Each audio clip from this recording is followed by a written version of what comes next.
You can influence your circle, the people who are around you, and share valuable information with them. But you have to be informed yourself first.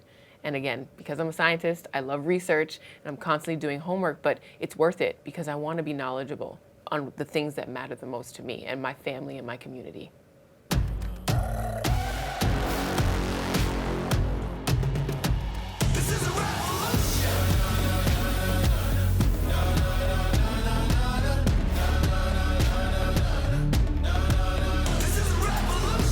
I'm Tiffany Cross, and I'm here with an actual black mermaid, Danni Washington. Hi. I'm so excited to talk to you. You are so badass. Before I ask you a question, I got to give you a high five. Hey, yes. Let me tell people why. You are the first black woman, really the first woman of color to host a science show. So while people might know Bill Nye the Science Guy or Neil deGrasse Tyson, now they're going to know Danni Washington. You have no idea what that means for young women of color all across the country. Oh my goodness, thank you so much. I mean, it's really an honor to be here. And yeah, having that title, that piece of history in the books, it's such a blessing. And you know, it's something that I've dreamed about since I was a little kid.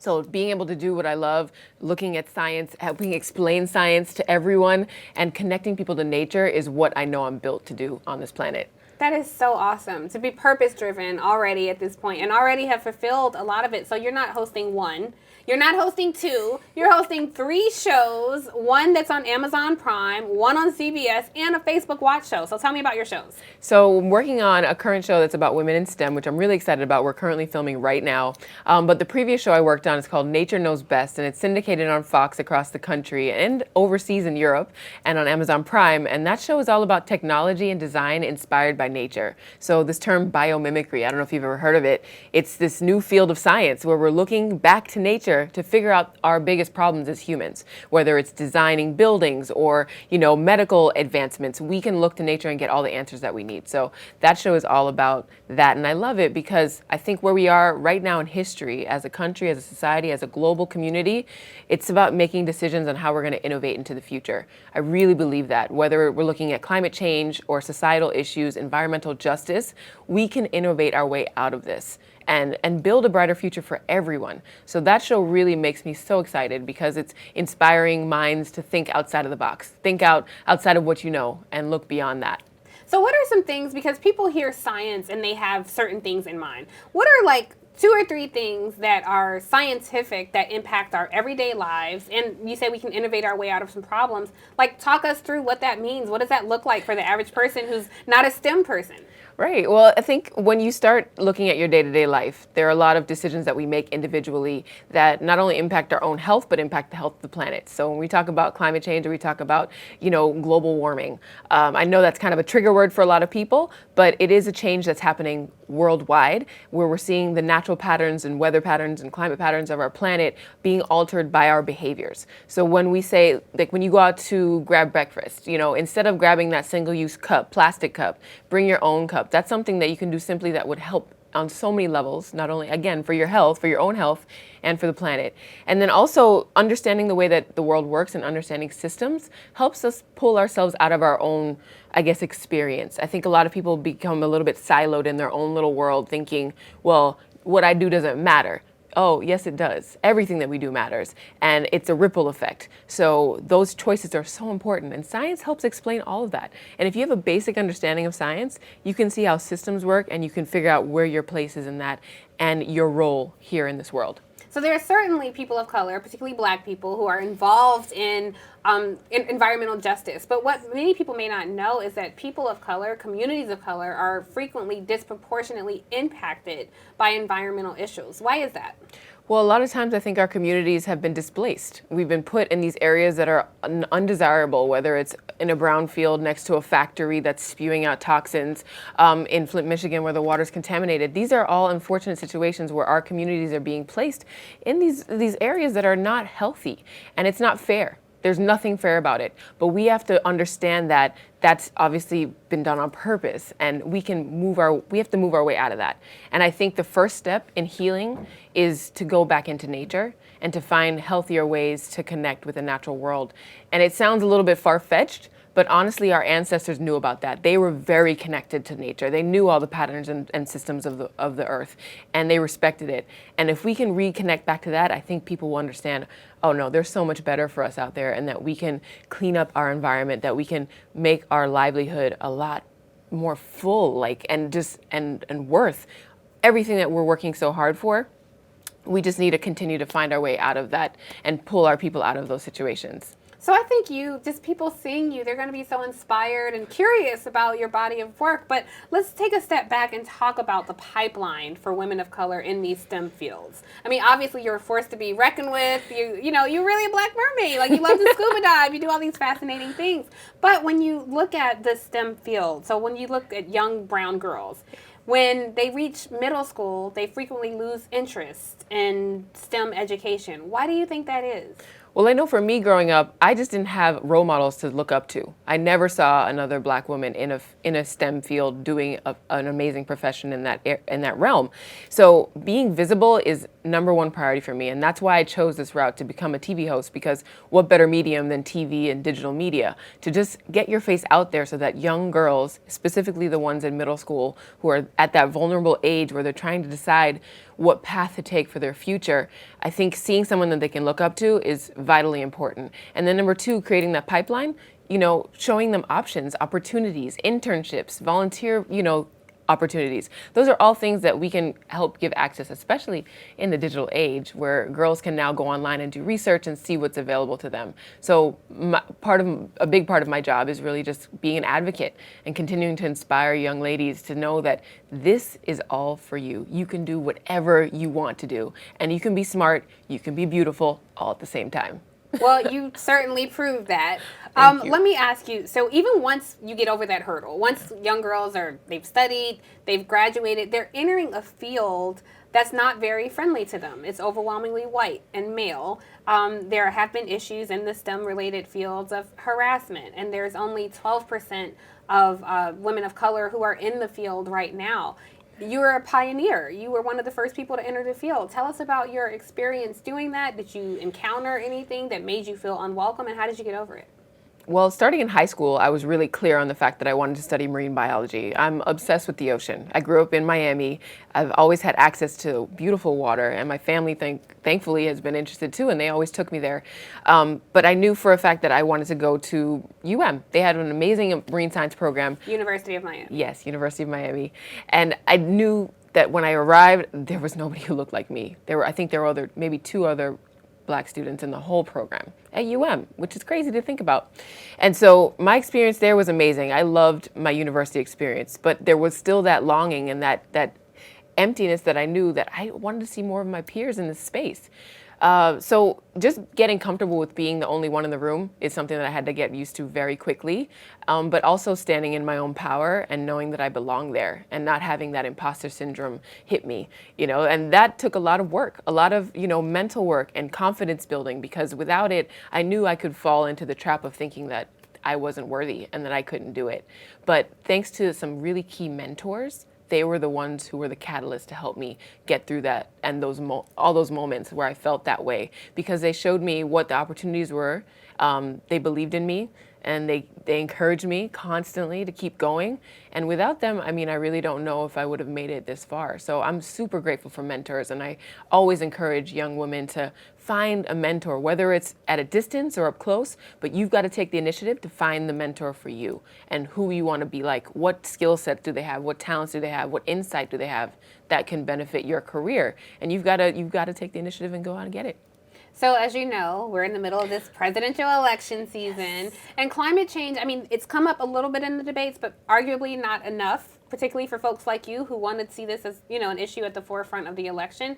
What are some things that you would encourage young voters of color to pay attention to, specifically as it relates to climate change and what the candidates can do and are saying about it? I think the candidates, those candidates that are focusing on the fact that we are ready for green jobs, I think is a really key component of their conversation. What are some green jobs? So green jobs are jobs where we're actually creating, technologies and using things like solar panels to help pull ourselves away from fossil fuels, because we're at the juncture now in human history where we've been burning these fossil fuels for over a century, and it's created havoc on our planet for human health, for planet health, planetary health.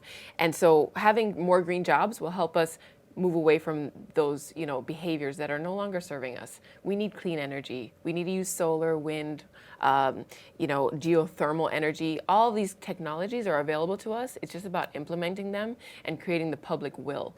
So through voting, we can make decisions like that to help implement more clean energy into our society, because it's all there. It's available. Like we just need to push for it and make sure that our presidential candidates are focused on that as well.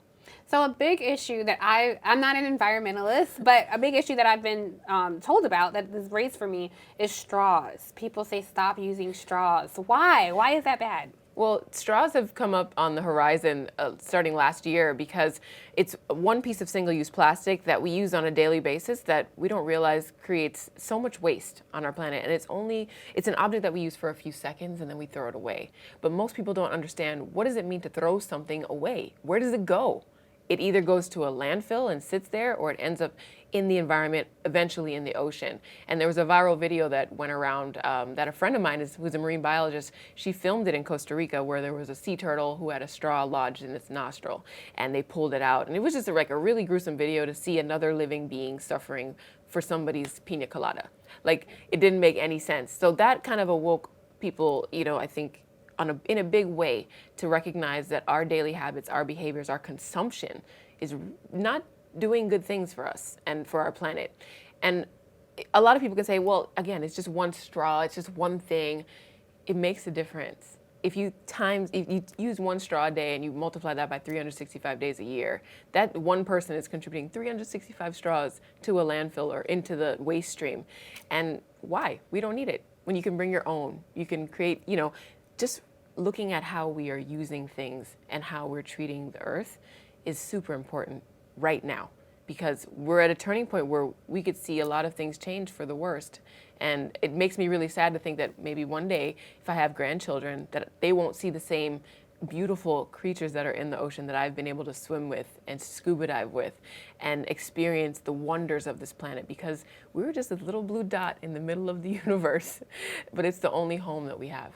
So you just got back from the Galapagos Islands. I'm jealous. You look amazing. Tell us about what were you doing there, and tell us about some of the beautiful things you saw there. I went to the Galapagos Islands with an organization called Five Gyres, and they're an incredible NGO that focuses on plastic pollution. They've traveled to all 5 gyres, which are the circulating currents in the middle of our oceans that kind of spiral plastic waste, once it gets out into the open ocean. So they've studied that, and they've looked at how it's impacting the ocean itself. And so we went to the Galapagos, which is about 850 miles off the coast of Ecuador. And this place is so special because it's an island where not only is volcanic activity still happening there, but there are animals that are endemic or native to the islands that you can see nowhere else on the planet, like marine iguanas, blue-footed boobies, these really cool aquatic birds. But we were there to observe how was plastic pollution impacting the Galapagos. This place that's so remote really isn't inhabited by a lot of people. There are people that do live there from Ecuador, but it's not compared to the US or to South America, it's very minuscule. But we sailed for 7 days, and we went to each of the islands. We stopped over, we did, we sampled to look for plastic, and we found microplastics. We found pieces of plastic that had been floating in the ocean for a long time that broke into little bits and were now part of the sand. So what really hit me at that moment is that no matter where we go on this planet right now, we're going to see evidence of humans through plastic. Wow. And that was really startling, but it's a reality that we have to face at this point. Yeah. Yeah. So, a lot of people talk to young people and they say, you can be anything, you can be a marine biologist. But something that young people tend to ask me is, I understand that, but how do I get from here to there? What's the specific step I can take tomorrow to set myself on a path to end up being someone like you? So what do you say to young girls who are saying, I get I can be anything, but specifically, what do I do to get there?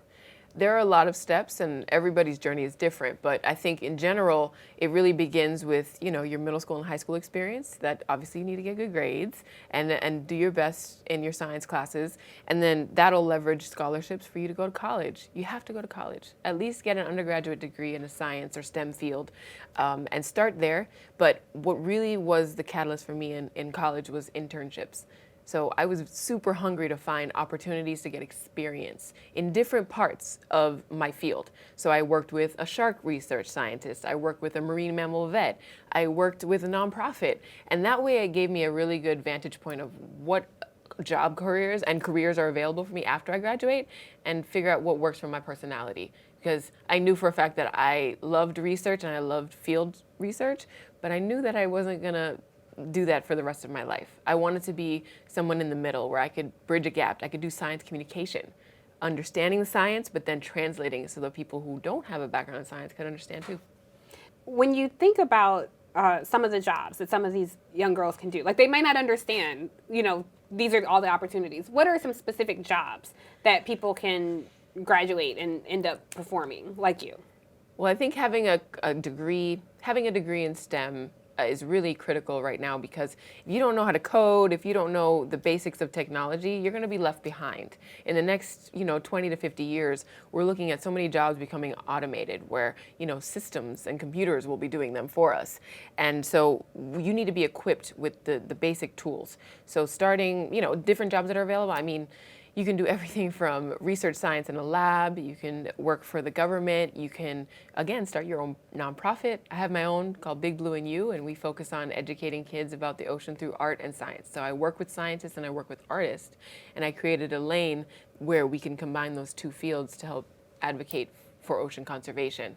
So I think it requires a lot of creativity for you to decide what niche can you fill. Right. There are so many opportunities. So you talked about internships. Now this is another thing that a lot of young people say. Most internships don't pay. And then again, when you look at the economic income gap between people of color and those who are not, it's really hard to go and do an internship that doesn't pay. You have to live in Miami or some coastal city, and you don't really have any income. Again, are there specific scholarships, or what opportunities can people who are right now in Brooklyn or Detroit or Cleveland, what can they do to either overcome that or maybe do something in their immediate community to get in the STEM field? I think you really have to do your homework. It takes a lot of extra effort. I remember in high school, my mom and I were constantly online looking for scholarships and paid internships. It takes a lot of sacrifice as well, because it hasn't been all roses and daisies for me. I've had to pull a lot of normal things that you would think a 20-something-year-old would be doing and not do it because I couldn't afford it, and I'd rather get this experience. And just having that grit and knowing you got to find the resources wherever they are, because they are out there. There are scholarships. You just need to find them. So again, it's an election year, and there's a presidential election happening. What do you say to young women to encourage them to exercise their civic engagement and vote? I think young women need to just recognize their power at this point and know that their vote matters. And I think, with the digital age and social media, we've been able to see the ripple effect of our causes and what we believe in. We have to just continue to voice what's important to us, because if we don't say anything, the people on Capitol Hill they're not gonna serve you, and they're there to work for us. I think one of the most powerful moments in my life was the first time I went to lobby on Capitol Hill for green jobs and environmental justice, and going to meet with my representatives and their staffers to talk to them about what mattered to me and my community, and knowing that those doors are open. They are open to every single American citizen in this country. You can set up a meeting, you can travel to DC and find your way up there. And I think remembering that is so important for millennials, to know that, even though all this chaos is going on right now with the federal government and local governments, it feels like we don't have any control whatsoever, but I strongly believe that we do. And it's about standing up and speaking up.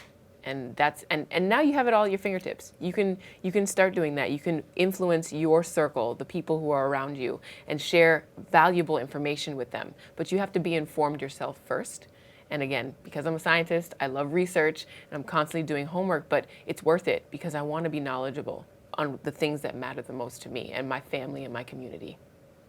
Danni Washington, the real life Black mermaid. I'm so excited to meet you. You're amazing. Thank you so much for taking the time to talk with us today. Thank you, Tiffany. It was an honor to be here.